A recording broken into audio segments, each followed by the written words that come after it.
গুৱাহাটীত স্কুল বাছৰ বিৰুদ্ধে পৰিবহণ বিভাগৰ অভিযান জনতা ভৱনৰ সন্মুখত পুৱাই নিয়ম নমনা স্কুল বাছৰ বিৰুদ্ধে এনেদৰে চলিল তালাচী অভিযান স্কুল বাছৰ পৰ্যাপ্ত সুবিধা আছে নে নাই তন্নতন্নকৈ পৰীক্ষা কৰা হয় CCTV first aid box speed limit device পৰীক্ষা কৰা হয় এই তালাচী অভিযানত পূৰ্বে চলোৱা অভিযানত ধৰা পৰিছিল বহু বিদ্যালয়ৰ বাছৰ বিসংগতি আৰু প্ৰায় 50খন বাছৰ বিৰুদ্ধে ব্যৱস্থা গ্ৰহণ কৰিছে পৰিবহণ বিভাগে স্পীড লিমিট নমনা 10খন বাছ ইতিমধ্যে জব্দ কৰিছে বিভাগে জব্দকৃত 10খনকৈ বাছৰ 8খনেই হৈছে শ্ৰীমন্ত শংকৰ একাডেমী আৰু জিলা পৰিবহণ বিষয়াৰ স্পষ্ট সকিয়নি ছাত্ৰ-ছাত্ৰীৰ জীৱনক লৈ হেতালি খেলিব নোৱাৰিব স্কুল বাছসমূহে আৰু এনেদৰে দেখিবলৈ পোৱা গৈছে গুৱাহাটী মহানগৰী ৰাজপথত পুৱাৰ ভাগৰে পৰা হৈছে জনতা ভৱনৰ সন্মুখৰ এয়া দৃশ্যাংশ আৰু পুৱাৰ ভাগতে স্কুল বাছসমূহৰ বিৰুদ্ধে অভিযান চলোৱা দেখিবলৈ পোৱা গ'ল পৰিবহণ বিভাগৰ তৰফৰ পৰা স্কুল বাছসমূহত পৰ্যাপ্ত পৰিমাণৰ ব্যৱস্থা আছে নে নাই CCTV সংলগ্ন আছে নে নাই ফাৰ্ষ্ট এইড বক্স আছে নে নাই বা বিভিন্ন ধৰণৰ লিমিট যিসমূহ স্পীড লিমিট নিৰ্ধাৰণ কৰি দিয়া হৈছে স্কুল বাছসমূহক লৈ সেই সকলো তন্নতন্নকৈ পৰীক্ষা কৰা হয় আৰু সেই তালাচীৰ অভিযানৰ অন্তত 10খনকৈ বাছ জব্দ কৰিছে পৰিবহণ বিভাগে আৰু আশ্চৰ্যকৰ কথা হৈছে যে এই 10খনকৈ বাছৰ 8খন বাছেই হৈছে শ্ৰীমন্ত শংকৰ একাডেমী বিদ্যালয় বুলি জানিব পৰা গৈছে আৰু এনেদৰে দেখিবলৈ পোৱা গৈছে মহানগৰী ৰাজপথত পৰিবহণ বিভাগে এনেদৰে অভিযান চলাইছে এই সন্দৰ্ভত আমাৰ সাংবাদিক কংকন ডেকাৰ এক প্ৰতিবেদন আগবঢ়াইছো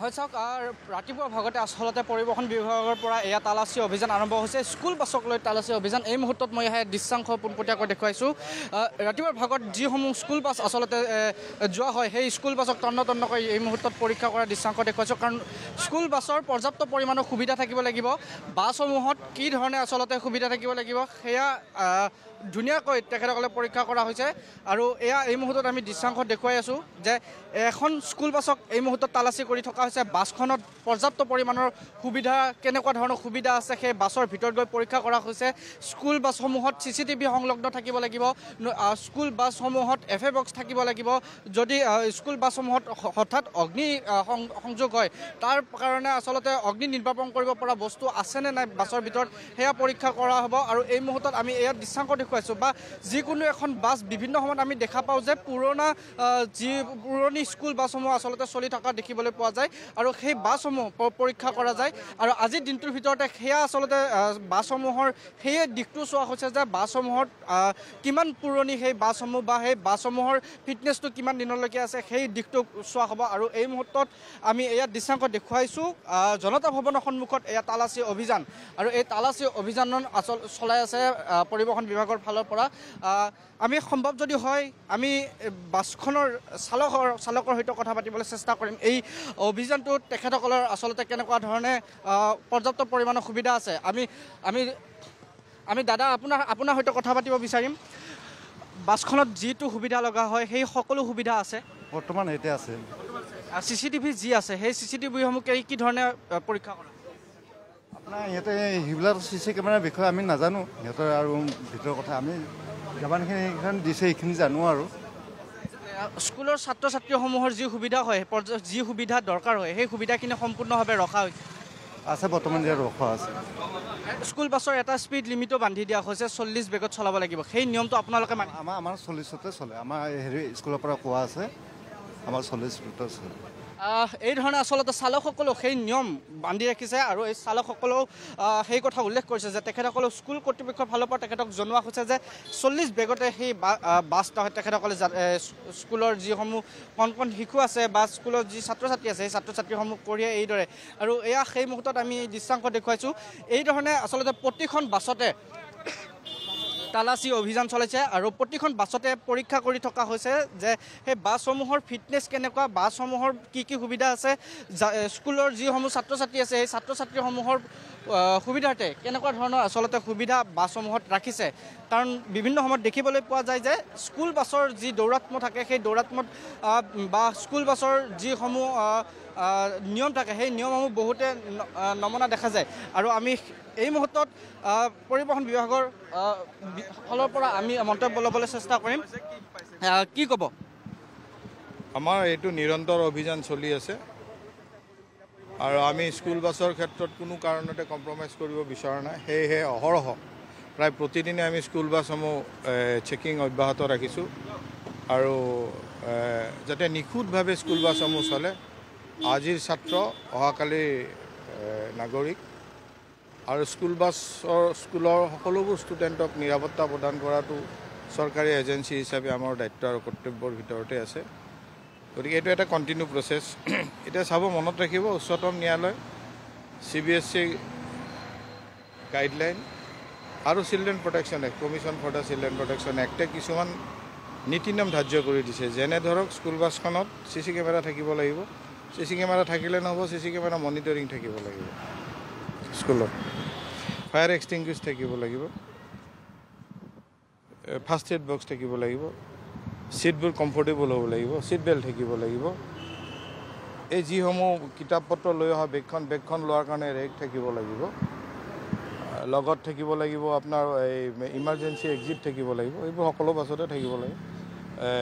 জালি থাকিব লাগিব, খিৰিকীবোৰত জালি বা ৰদ থাকিব লাগিব যাতে মূৰ ওলাই হাত ওলাই দিব নোৱাৰে, আৰু বিভিন্ন হেৰি। লগত এটা কথা মনত ৰাখিব, চালকজন 5 বছৰ এক্সপিৰিয়েঞ্চ হ'ব লাগে, অভিজ্ঞতাপূৰ্ণ। চালক আজি লাইচেঞ্চ লৈ স্কুল বাছ চলাব নোৱাৰিব। CBSE গাইডলাইন মতে 5 বছৰ এক্সপিৰিয়েঞ্চ ড্ৰাইভাৰকে স্কুল বাছ চলাবলৈ দিয়া হ'ব। আৰু লগত আৰু আন এটা অত্যন্ত ইম্পৰ্টেণ্ট বিষয় হৈছে যে 40 kilometre per hour 40 kilometre speed ধাৰ্য কৰি দিয়া হৈছে। এইটো উচ্চতম ন্যায়ালয়েও কোৱা আছে আৰু CBSE গাইডলাইনতো কোৱা আছে। কিন্তু আমি দেখা গ'ল যে এই বস্তুটো মানে থিতাতে চোৱা বস্তু নহয়। এইটো চাব লাগিলে টেকনিচিয়ান লাগিব আৰু গোটেই চকা দাঙি চাব লাগে। আমি আজিলৈকে প্ৰায় 60খন স্কুল বাছৰ এগেইনষ্টে অফেন্স লৈছোঁ, 60খন স্কুল বাছৰ এগেইনষ্টে, আৰু 20খনমান স্কুল বাছ জব্দ কৰিছিলোঁ। এই যিসমূহ স্কুল বাছ আমি জব্দ কৰিছিলোঁ সেইবোৰ আমি অফিচত টেকনিকেলি আমি চেক কৰিছিলোঁ। তাৰে SSৰে আছিলে প্ৰায় 20খন আমি স্কুল বাছ, তেওঁলোকৰ 10খন স্কুল বাছ আমি টেকনিকেলি চেক কৰি, SSA মানে শ্ৰীমন্ত শংকৰদেৱ একাডেমি, আৰু এই 10খন স্কুল বাছ আমি চেক কৰিছিলোঁ। তাৰে তেওঁলোকৰ 8খনে আখুৱাপূৰ্ণ পালোঁ, তাৰমানে ফিটনেছ চাৰ্টিফিকেট আখুৱা হ'ল। তেওঁলোকৰ আমি যেতিয়া চকা দাঙি আমাৰ টেকনিচিয়ানে মটৰ ভেহিকেল ইনস্পেক্টৰে চকাবোৰ স্পীড লিমিট চালে, speed limit SLD speed limit device, অৰ্থাৎ কিমান মেক্সিমাম স্পীডত চলিব সেই স্পীড লিমিট ডিভাইচে ন্যস্ত কৰা থাকিব, তাতে ইনপুট থাকিব, আৰু এখন স্কুল বাছত 40 কিলোমিটাৰ থাকিব। তেওঁলোকে সেইটো মেইনটেইন কৰা নাই, যিটো অত্যন্ত বিপদজনক। তাৰমানে ড্ৰাইভাৰজনে তেতিয়া যিকোনো খুচিমতে স্কুল বাছখন স্পীডত চলাব পাৰে, আৰু তেতিয়াই দুৰ্ঘটনা হয়। আৰু দুৰ্ঘটনা হ'লে আমাৰ এই সম্পদবোৰ সমস্যাৰ সন্মুখীন, বিপদসংকুল পৰিৱেশত থাকিব লগা হ'ব।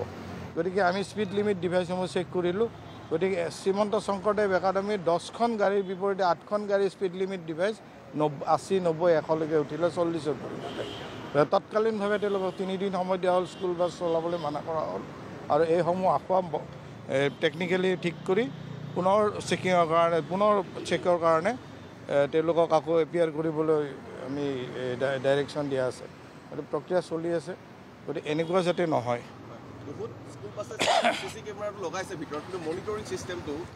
আমি আজি কিছুমাহ আগত মনিটৰিং ছিষ্টেমটো ডিছপ্লে আছে, কিন্তু আমি মনিটৰিং ছিষ্টেমটো তেওঁলোকক আমি লেটাৰ দিয়া আছে, আমাৰ চেকিং আছে। কি চেকিং মিনছ কি, আমি অলৰেডি সকলোবোৰ স্কুলতে এৱাৰনেছ কৰিছোঁ, যিটো লেডি এটেণ্ডেঞ্চ প্ৰিফাৰেবলি, জেণ্টছ থাকিলেও হ'ব, কিন্তু বাট লেডি, কাৰণ ছাত্ৰীৰ ক্ষেত্ৰত কিবা প্ৰব্লেম লেডিয়ে ক'ব, লেডি এটেণ্ডেঞ্চ প্ৰিফাৰ্ড কৰা আছে। তেওঁলোকক আমি এৱাৰনেছ দিছোঁ, আমি ড্ৰাইভাৰ হেণ্ডিমেনক এৱাৰনেছ দিছোঁ, আমি ফায়াৰ এক্সটিংগুইছ কেনেকৈ চলাব এইটো এৱাৰনেছ দিছোঁ, আৰু CC কেমেৰা মনিটৰিং ডিছপ্লেও চাইছোঁ। কিন্তু সেইবোৰ তেওঁলোকে কণ্টিনিউশ্যন কৰে নে নকৰে, পুনৰবাৰ মই সকলোবোৰ স্কুলৰ প্ৰিন্সিপাল বা সকলোবোৰ স্কুলৰ এই অথৰিটিক জনাইছোঁ যে আমি তিতাতে কিন্তু স্কুলৰ এই ডিছপ্লে CC কেমেৰা ডিছপ্লে কৰে নে নকৰে আমি পুনৰবাৰ চেকিং অব্যাহত ৰাখিম। গতিকে আপোনালোকে যাতে অনুগ্ৰহ কৰি CC camera school pickup and ড্ৰপিঙৰ সময়ত ডিছপ্লে অব্যাহত ৰাখে। এতিয়া যিখিনি আজি এই মুহূৰ্তত যিখিনি স্কুল বাছ চেকিং কৰিছোঁ এতিয়ালৈকে ঠিকে আছে, কিন্তু SSR শ্ৰীমন্ত শংকৰদেৱ একাডেমীৰ স্কুলখিনি এতিয়ালৈকে আমাৰ ওচৰত হাজিৰ কৰোৱা নাই। এই স্কুল বাছখিনি হাজিৰ কৰাব লাগিব, আমি পুনৰ চাম। তাৰপিছত পৰ্যায়ক্ৰমে যিবোৰ গাড়ী আমি অফেন্স লৈছোঁ সকলোবোৰ গাড়ীয়ে আমি সফল ইতিমধ্যে সফল স্কুল বাছসমূহ 100% ঠিক, মানে মোটামুটি ঠিক হৈ আহিছে, আৰু 100% ফুল এফৰ্ট দিছোঁ যাতে 100% স্কুল বাছসমূহ ঠিক হয়। আমাৰ ছাত্ৰ ছাত্ৰীসকলে সুকলমে অভিভাৱকসকলে সুকলমে স্বস্তি নিশ্বাসত থাকে যাতে স্কুল বাছসমূহ কোনো কাৰণত আশাপূৰ্ণ নহয়। আজি কেইখন পাইছে? আজি এতিয়া স্কুল বাছ চেকিং চলি আছে, আমি আকৌ চাই ল'ম কিমান হয়। আমাৰ চেকিঙৰ অন্তত আমি জনাম কিমান কি। ধন্যবাদ জনাইছোঁ। আৰু এয়া আমি এই মুহূৰ্তত আমি আপোনালোকক পোনপটীয়াকৈ দেখুৱালোঁ যে কি ধৰণে আচলতে এই স্কুল বাছসমূহ পৰীক্ষা কৰা হৈছে আৰু কি নিয়ম নীতি থাকিব লাগিব সেই কথা সকলো পৰিবহণ বিভাগৰ ফালৰ পৰা জনাই দিয়া হৈছে। আৰু এনেকুৱা ধৰণৰ আচলতে যিসমূহ নীতি নিয়ম আছে সেই নীতি নিয়মসমূহ বান্ধি দিয়া হৈছে আৰু সেই নীতি নিয়মসমূহ যদি উলংঘা কৰে সেই স্কুল বাছসমূহৰ ওপৰত তেখেতসকলে বন্ধ কৰি দিয়া হৈছে। আৰু সেই কথা ইতিমধ্যে উল্লেখ কৰিছে যে যিসমূহ স্কুল বাছ আছে শ্ৰীমন্ত শংকৰদেৱৰ যিসমূহ স্কুল বাছ আছে সেই স্কুল বাছৰ ক্ষেত্ৰত 10খন স্কুল বাছৰ 8খনৰ স্পীড লিমিট তেখেতসকলে বেছি পাইছিলে আৰু তেখেতসকলক সেই বাছসমূহ চলাচল বন্ধ কৰিছে।